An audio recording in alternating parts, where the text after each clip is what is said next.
Assalamualaikum warahmatullahi wabarakatuh. Good morning my student. How are you today? I hope you are well as well like me. Oke, hari ini kita akan belajar tentang tematik muatan IPS, yaitu sumber daya alam. Tema 2, subtema 1. Coba sekarang kalian perhatikan. Wah, ada pegunungan. Kemudian ada lautan. Ini semua ada di Indonesia. Betapa kayanya Indonesia ya.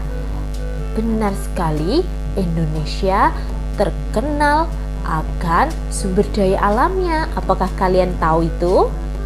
Banyak sekali sumber daya alam yang ada di Indonesia. Kita wajib melestarikannya ya, agar tetap bisa kita manfaatkan dengan bijak. Sekarang, apa sih yang dimaksud dengan sumber daya alam?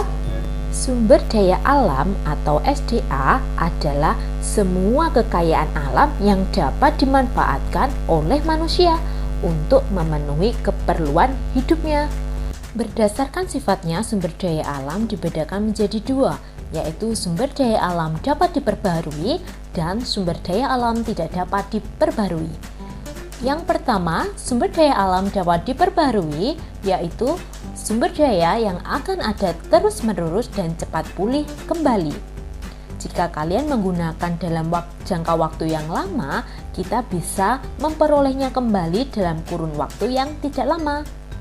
Sumber daya alam yang dapat diperbaharui nanti dibedakan menjadi dua, yaitu hayati dan non-hayati. Hayati berasal dari makhluk hidup seperti tumbuhan dan hewan. Contoh sumber daya hayati tumbuhan atau biasa yang kita sebut dengan nabati, yaitu ada buah-buahan, ada jagung, ada sayur, dan sebagainya. Sedangkan sumber daya hayati hewan atau biasa kita sebut hewani, ada ikan, ayam, sapi, dan sebagainya. Sumber daya alam non-hayati berasal dari benda-benda mati. Contohnya adalah air, bebatuan, sinar matahari, dan sebagainya. Yang kedua adalah sumber daya alam tidak dapat diperbarui. Sumber daya ini akan habis dan proses pembentukannya memerlukan waktu yang sangat lama. Sumber daya alam tidak dapat diperbaharui dibedakan menjadi tiga. Ada energi, mineral logam, dan mineral non-logam.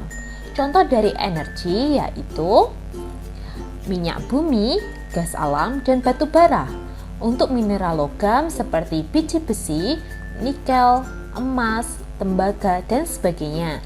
Sedangkan untuk mineral non-logam seperti pasir, batu kapur, belerang, dan sebagainya. Sekarang, apa saja manfaat dari sumber daya alam yang ada di darat dan di laut? Kamu tahu bahwa Indonesia ini kaya akan sumber daya alamnya. Apalagi 2/3 dari bagian Indonesia adalah perairan. Oleh sebab itu, Indonesia dijuluki sebagai negara maritim. Lalu apa saja manfaat yang bisa kita ambil dari sumber daya alam laut kita? Yang pertama, perikanan. Perikanan Indonesia memiliki potensi sumber daya yang sangat besar. Jenis ikan yang dikonsumsi di perairan Indonesia antara lain ada cakalang, layur, tuna, kerang, udang, cumi-cumi, dan sebagainya. Hasil perikanan Indonesia selain berasal dari laut, para penelayan Indonesia juga melakukan budidaya perikanannya. Selain itu, hasil perikanan di Indonesia juga bisa kita ekspor. Yang kedua ada industri garam. Garam merupakan salah satu bumbu masakan yang dibutuhkan masyarakat Indonesia. Garam juga dapat bermanfaat untuk kecantikan dan kesehatan. Garam ini dibuat dari penguapan air laut.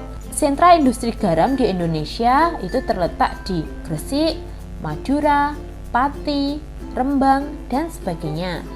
Garam laut dibuat dengan cara menguapkan air laut dengan bantuan sinar matahari.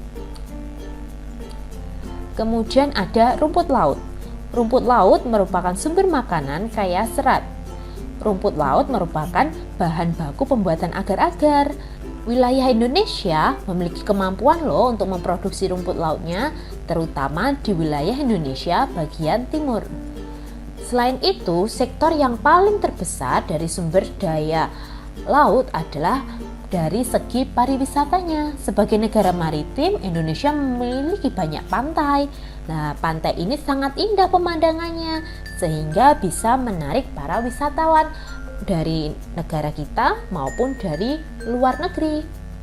Sekarang pemanfaatan sumber daya alam yang ada di darat. Indonesia terkenal akan pertaniannya dan perkebunannya yang sangat luas.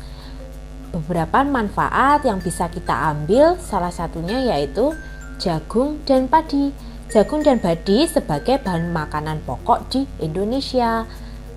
Kemudian ada sapi. Sapi bisa kita ambil daging dan susunya. Kemudian ada emas. Emas bisa kita manfaatkan untuk perhiasan. Itu semua adalah pemanfaatan sumber daya alam yang ada di darat maupun yang ada di laut. Kita sebagai manusia wajib untuk melestarikannya agar kita tetap bisa menikmatinya tanpa khawatir kehabisan. Semoga kalian semua sebagai generasi penerus bangsa ini, kalian bisa melestarikannya dengan baik. Sekian dulu ya materi tentang sumber daya alam, kita lanjut di pertemuan berikutnya. Wassalamualaikum warahmatullahi wabarakatuh.